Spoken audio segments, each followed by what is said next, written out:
Teño un libro de Vicente Risco, La puerta de paja. É unha primeira edición. Teño aquí como se fose un tesouro. Primeira edición.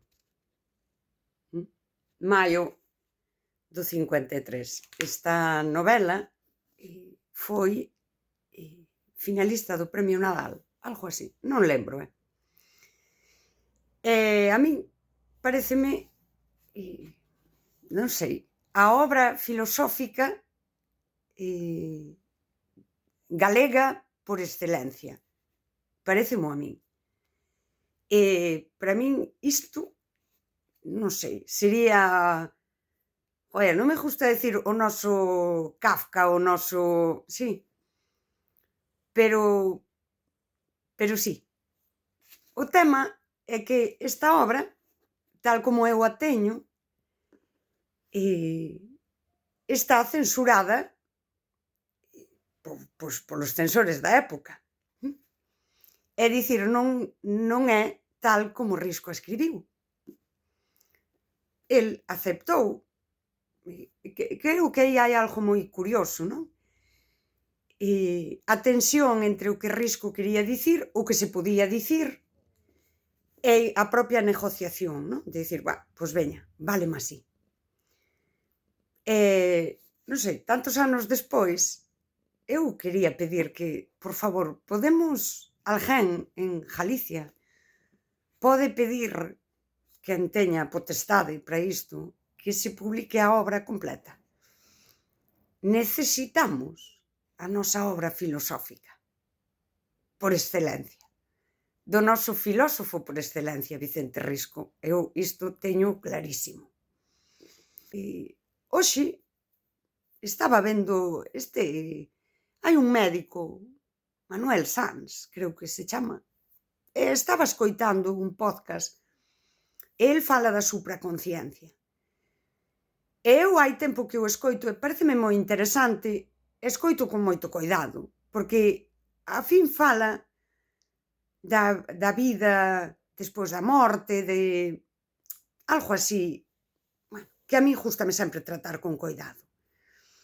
Pero escoito moito porque me conecta cunha idea de Carl Jung, que é ese inconsciente colectivo, esa idea da enerxía universal pola que estamos unidas, e a min todas esas cousas resúltanme moi curiosas.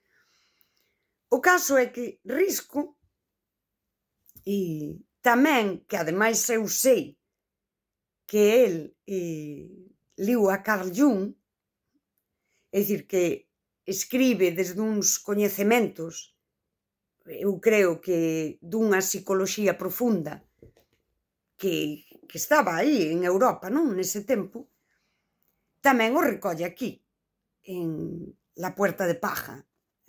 Esa porta de palla simboliza un pouco esta cousa humana entre o visible e o invisible.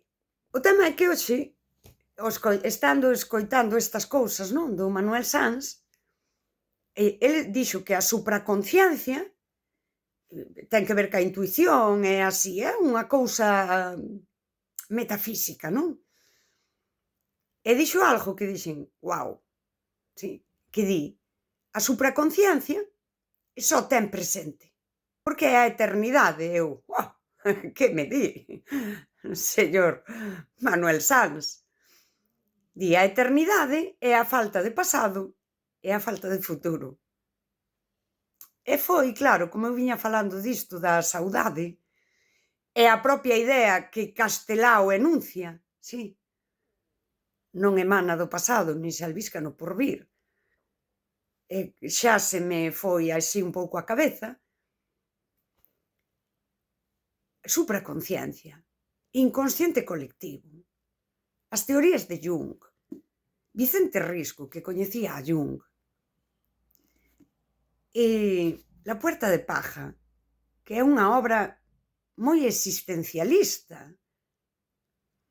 aínda que é unha novela, recolle moita filosofía.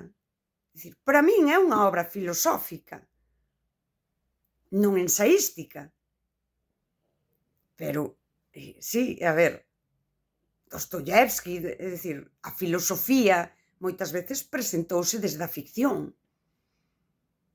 E a idea do inconsciente colectivo, a simboloxía e a linguaxe do inconsciente. La puerta de paja. Todo isto para dicir a nada. Para dicir que, non sei, que eu non lín toda a literatura, nin a vou ler, que hai morrer antes, non? Pero isto, eu creo que é a obra filosófica máis criminal, brutal, espectacular, do pensamento galego. Si, estou segura. Porque ao ser ficción, recolle cousas que evitaron a censura. E aínda así, esta obra, pobre, é víctima da censura da época. Necesito que se publique La puerta de paja tal como Risco a escribiu. Antes que eu morra, por Dios.